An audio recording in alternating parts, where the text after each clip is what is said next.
केंद्र सरकार की आर्थिक मदद को लेकर सत्ता पक्ष और विपक्ष एक दूसरे पर आरोप प्रत्यारोप लगा रहे हैं। एक तरफ भाजपा जहां केंद्र सरकार द्वारा हिमाचल को पूर्ण सहयोग मिलने की बात कर रही है, वहीं पर पंचायती राज मंत्री अनिरुद्ध सिंह ने पलटवार किया है और केंद्र सरकार पर हिमाचल के साथ सौतेला व्यवहार करने के आरोप लगाए।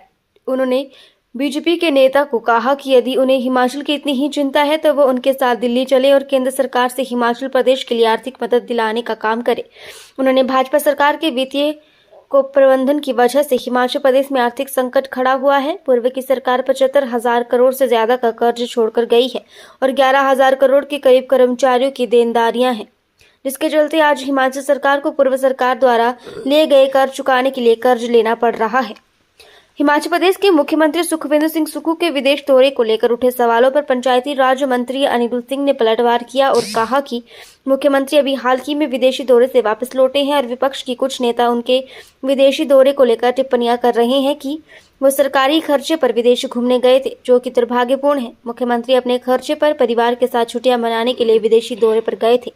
वहीं पंचायती राज मंत्री अनिरुद्ध सिंह ने पीएम मोदी पर भी निशाना साधा। पीएम मोदी के हिमाचल को दूसरा घर बताने के सवाल पर तंज कसते हुए प्रधानमंत्री जिस राज्य में जाते हैं वहीं के होने का दावा करते हैं। आजकल बिहार में है और वहां पर चुनाव है और कह रहे हैं कि उनका बचपन भी वहीं गुजरा है, वहीं पैदा हुए हैं। अभी तक ये नहीं पता कि वे कहां पैदा हुए हैं।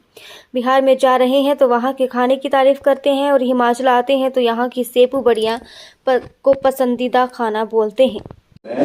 वो प्रदेश सरकार कर रही है। ये मैं इसमें जरूर कहना चाहूँगा कि वो या तो प्रमाण दें।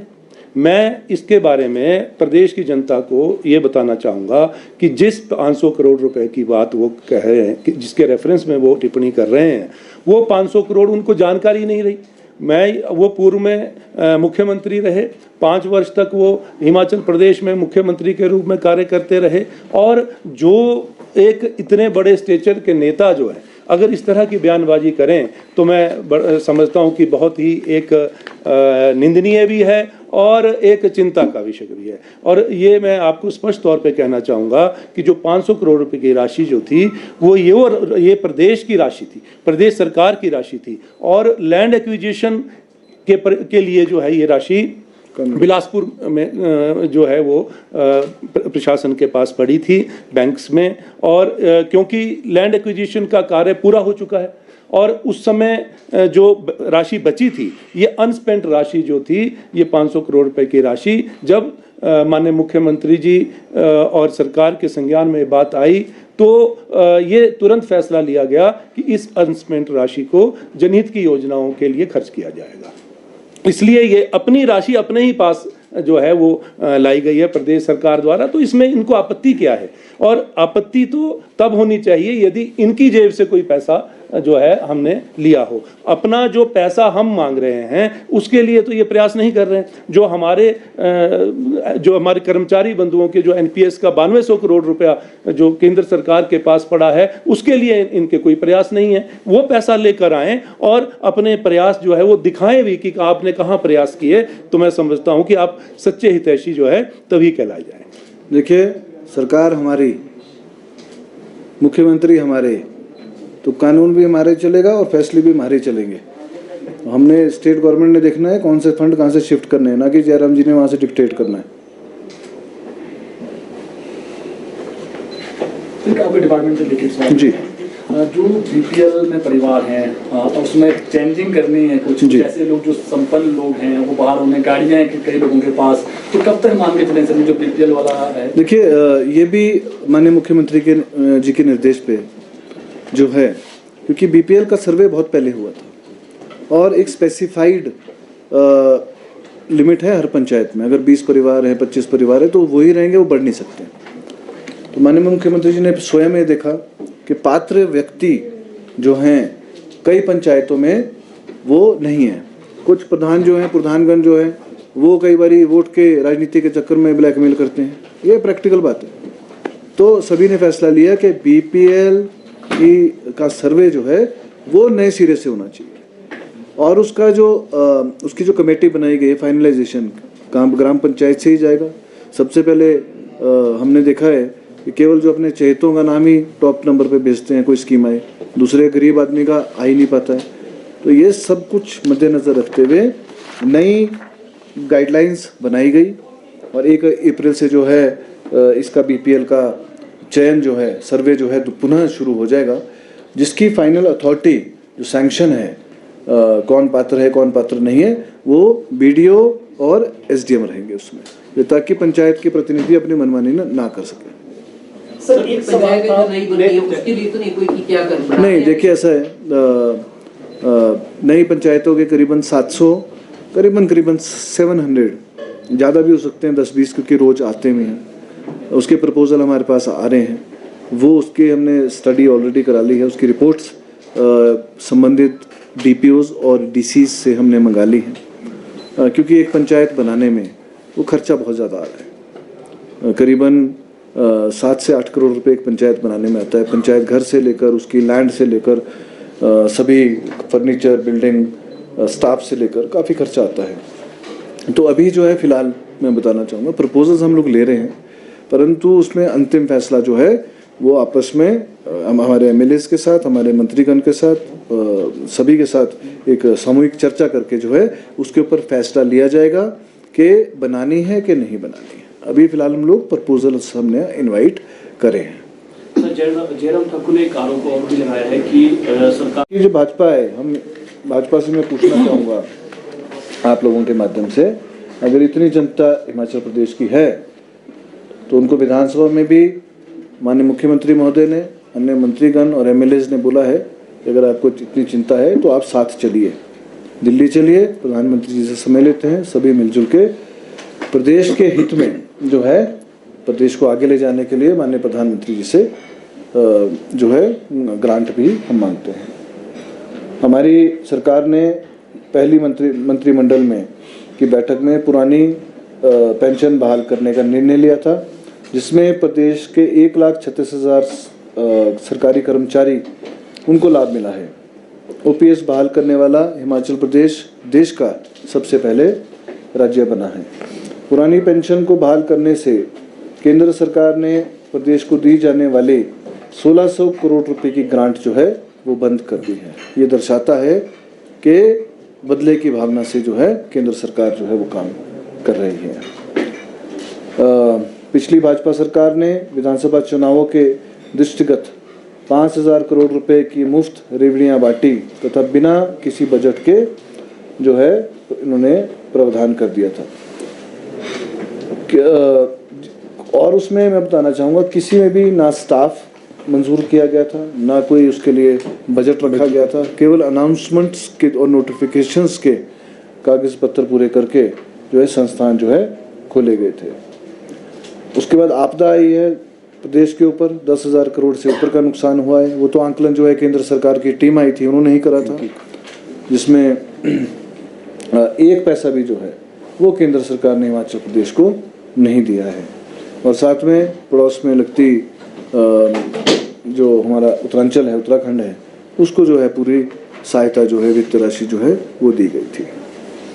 तो यही बोलना चाहूँगा, साथ में ये भी बताना चाहूँगा, कई टिप्पणी माननीय मुख्यमंत्री महोदय बाहर से आए हैं, तो मैंने कई बड़े नेताओं का, अनुराग जी का, जयराम जी का सुना है कि उन्होंने बोला था कि सरकारी धन पे जो है माननीय मुख्यमंत्री जी गए थे। तो मैं क्लियर करना चाहूँगा कि क्या अपने निजी पैसे से कोई व्यक्ति, चाहे वो किसी भी पद पे हो, पॉलिटिकल पे हो या सरकारी हो, क्या वो अपने खर्चे से, उसमें कोई सरकारी खर्चा इन्वॉल्व नहीं किया गया है, वो अपनी जेब से जो है परिवार समेत जो है छुट्टी मनाने गए थे।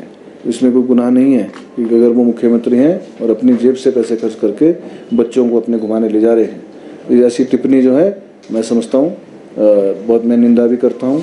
और साथ में ये भी बोलना चाहूँगा कि जो नेता हमारे मेंबर ऑफ पार्लियामेंट आने वाले समय में जर्मनी जा रहे हैं या कहीं और दूसरे देशों में जा रहे हैं, क्या वो अपनी जेब से खर्च करके जा रहे हैं?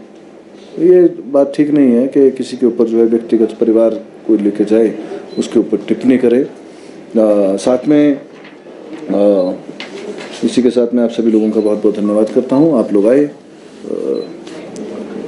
ऐसा है ना, घर बैठ के अपने समय में तो नोटिफिकेशन से चेंज करते रहे, सुबह कुछ और करते थे, शाम को कुछ और करते रहे, कैंसिल कर देते थे। मैं साफ बताना चाहूँगा जो आरोप लगा रहे हैं कि चहेते एनजीओ को दे दिए, हर चीज़ रूल इनको पता गवर्नमेंट ऑफ इंडिया से मिले हैं। मोदी से जाके पूछे कि क्या किया है क्या नहीं किया। मैं बताना चाहूँगा, state government has constituted state level multi disciplinary grant in aid committee to scrutinize and recommend proposals received from various non-government organization। जो NGOs हैं इनसे प्रपोजल मांगे गए थे, जो डी एडिक्शन के सेंटर्स जो हैं वो लोग चला रहे हैं। तो उसमें एक दिव्यांगंज एक NGO थी जो कि इनकी एक कमेटी बनती है, गवर्नमेंट ऑफ इंडिया ही उसको स्क्रूटनाइज करती है, पूरे स्टेट को भी वो मॉनिटर करती है। उन्होंने अप्लाई किया था, तो उनको अप्लाई किया है तो करीबन 87.28 लाख रुपए का प्रोजेक्ट जो है गवर्नमेंट ऑफ इंडिया से मिले हैं उनको। तो इस सवाल का स्टेट गवर्नमेंट का को बीच में ला रहे हैं। जो पूछना है वो सेंटर पे जाके पूछे, कैंसिल कराना है वहाँ जाके पूछें। जो भी स्टेट गवर्नमेंट करती है डी एडिक्शन सेंटर्स, वो लोगों को उनकी जो बीमारी है, मैं तो उसको नशा नहीं बोलूँगा, नशा तो है ही है, लेकिन आज ये सामाजिक बीमारी बन चुकी है। सभी लोग प्रयासरत है इसको जो है कि ख़त्म हो, डी एडिक्शन सेंटर्स बने। जो हमारे युवा आजकल जो हैं हमारे इसमें जो इस बीमारी नशे में फंस गए हैं, उनको कैसे बाहर निकाला जाए। एक तरफ तो आप ये बोल रहे हैं, दूसरी तरफ बोल रहे हैं कि जो अच्छा काम कर रहा है उसको क्यों कर दिया है। तो ऐसा ही है, गवर्नमेंट ऑफ इंडिया के पैसे और उनके बाई रूल्स के हिसाब से ही जो भी कार्रवाई हुई है। आपको याद होगा जब विधानसभा में पहली कांग्रेस सरकार, सुखविंदर सिंह सुक्खू जी की पहली सरकार इतिहास में पूरे देश में ऐसी होगी जिसने भ्रष्टाचार के ऊपर जो बीजेपी विपक्ष के नेता हमारे प्रपोजल लाए उसको एक्सेप्ट किया, बिल्कुल, और उसके ऊपर बहस करी। वो एक भी तथ्य पेश नहीं कर पाए। गप्पे मारने से घर बैठ के या फ़ोन पे काम नहीं चलेगा, प्रैक्टिकली करना पड़ेगा।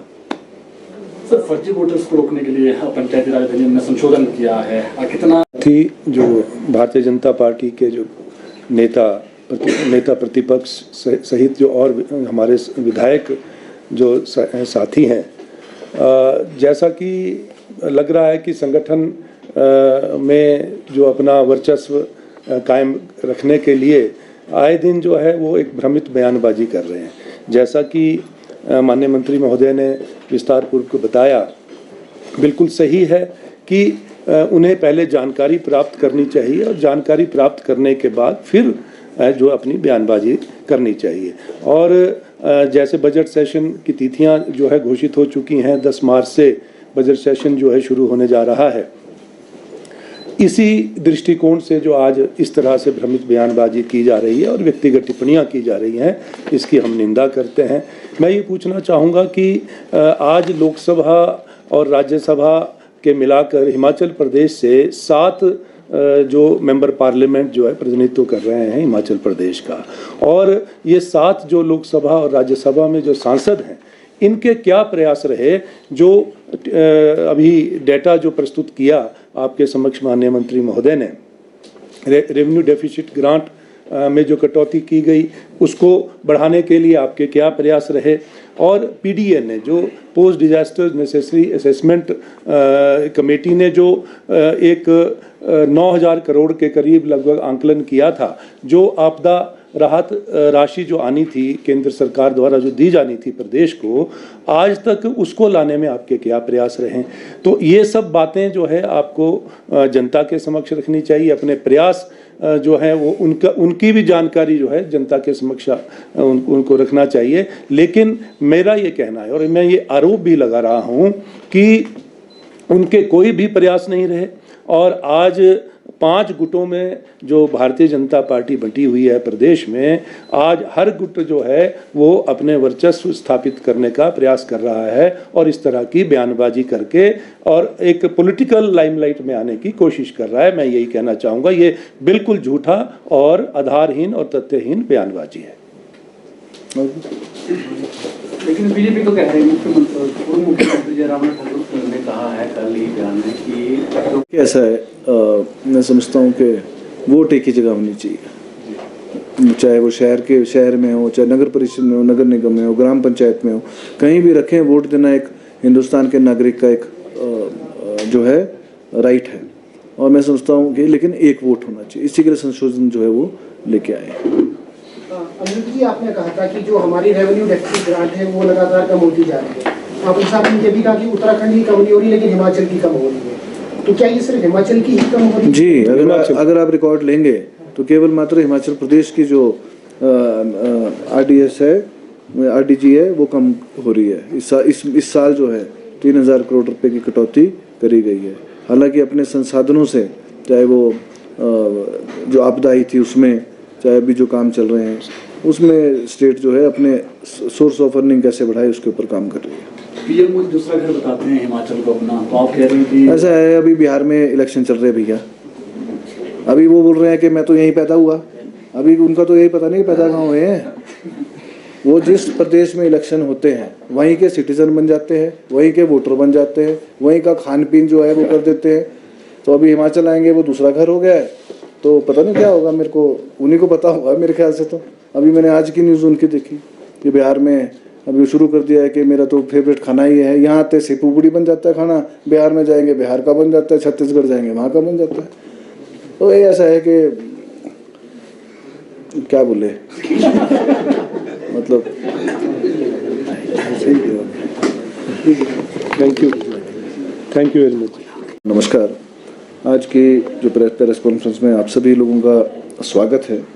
आज की जो प्रेस कॉन्फ्रेंस है, एक तो जो प्रदेश के ऊपर जो पिछले भाजपा सरकार ने 75,000 करोड़ से अधिक का कर्जा तथा कर्मचारियों की देनदारी के रूप में लगभग 10,000 करोड़ रुपए जो आर्थिक बोझ छोड़ के गई थी, मैं आपके माध्यम से सभी प्रदेशवासियों को ये बताना चाहूँगा कि भाजपा सरकार के खराब वित्तीय प्रबंधन के कारण आज हिमाचल प्रदेश को कर्ज और मूल का ब्याज चुकाने के लिए भी कर्जा लेना पड़ रहा है। वित्त 2021-22 में जब भाजपा सरकार थी तब प्रदेश में 10,249 करोड़ रुपए की रेवेन्यू डेफिसिट ग्रांट थी, मिलती थी उस समय। 2022-23 में ये ग्रांट 9,377 करोड़ रुपए रह गई, मतलब कि करीबन 1,000 करोड़ रुपए की कमी आई। और अब अगले वित्तीय वर्ष में इसे 3,257 करोड़ रुपए तक सीमित कर दिया गया है। ये दर्शाता है कैसे गवर्नमेंट ऑफ इंडिया, हमारे प्रधानमंत्री जी नरेंद्र मोदी जी प्रदेश के साथ भेदभाव कर रहे हैं। उत्तरांचल का अगर आप देखेंगे तो उनको कोई कट नहीं लगाया गया है, केवल हमें हिमाचल प्रदेश के साथ ये भेदभाव क्यों हो रहा है। और इस ग्रांट में जो कटौती कर इसे 6,258 करोड़ रुपए जो कर दिया गया है, अब जो मैं समझता हूँ जो भेदभाव किया है ये साफ दिखता है। और इन्हीं के लोग, इन्हीं के विधायक गण, इन्हीं के नेता, भाजपा के नेता सरकार के ऊपर इल्ज़ाम लगाते हैं कि वित्तीय स्थिति खराब है। वित्तीय स्थिति तो केंद्र सरकार ने जो हिमाचल प्रदेश की खराब करी है ना। हमारे को जो GST के कंपनसेशन के रूप में वर्ष 2017-18 से 30 जून 2022 तक 13,000 करोड़ रुपए प्रदान किए गए थे, परंतु जुलाई 2022 से अब तक सरकार द्वारा प्रदेश को GST कंपनसेशन जो मैंडेटरी था वो भी प्रदान नहीं किया जा रहा है, जिससे विकास कार्य भी बाधित हो रहे हैं। लेकिन वर्तमान सरकार फिर भी जो है सीमित संसाधनों के चलते अभी प्रदेश को जो है आगे विकास के पथ पर ले जा रही है। हमारी सरकार को बने हुए लगभग अभी 2.25 साल हुए हैं, लेकिन परिस्थिति ये है कि पुराने लोन के मूलधन और ब्याज को चुकाने के लिए भी लोन लेना पड़ रहा है। हमने पिछले 2 वित्तीय वर्ष में अब तक 30,080 करोड़ रुपए का लोन लिया है, जिसमें से 18,854 करोड़ रुपए, जो कि इस लोन का लगभग 63% है, 63% है, पिछली सरकार द्वारा लिए गए लोन का मूलधन और ब्याज के रूप में हम लोग वापस जो है वो कर रहे हैं।